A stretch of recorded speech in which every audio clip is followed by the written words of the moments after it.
guys, ito na naman po tayo sa pagsundo sa aking ina dito sa Nepromed or Dialysis Center. Abay, galit na galit sa akin. Akala niya daw hindi ko susunduin. Munti ko na nga po siyang hindi masundo. Dahil nga po, naayayamot ako sa tricycle na sinakyan ko ang tagal-tagal sa Burgos. Sobrang traffic. Gusto ko na nga pabalikin yung tricycle para hindi ko nasunduin yung nanay ko. Pero grabe, ayan po.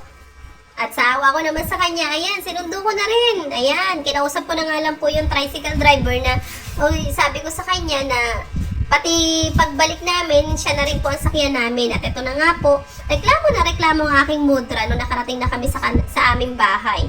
At ang sinasabi nga po sa akin, gutom na nga daw po siya. Sabi ko, naku, Diyos ko, hindi ko na sana siya pakakainin. Kaso nga, naawa nga ako sa kanya. Kaya ayan, pinakain ko na lang din siya.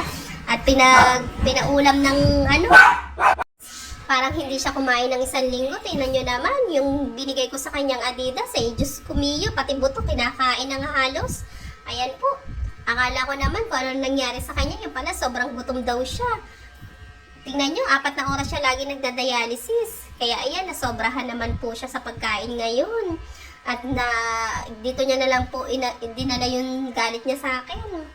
O, ayan naman po, after po namin siya, iniwan ko naman po siya. Ayan, after ko po siyang pakainin, iniwan naman po namin siya para naman magsundo naman kami ng mga bata, ng mga kids dito sa school. At sobra-sobra ng, ayan, nakita na nga lang namin yung dalawang bata nandun na sa labas ng paaralan. Ayan, na naghihintay.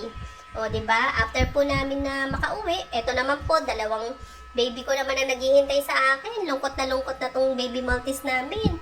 Akala ko naman, totoong lungkot na hindi ako napagkikita maghapon. Yung pala, pati pagkain ng kanyang kapatid, kinain na rin po. Ayan po, tingnan nyo, diba?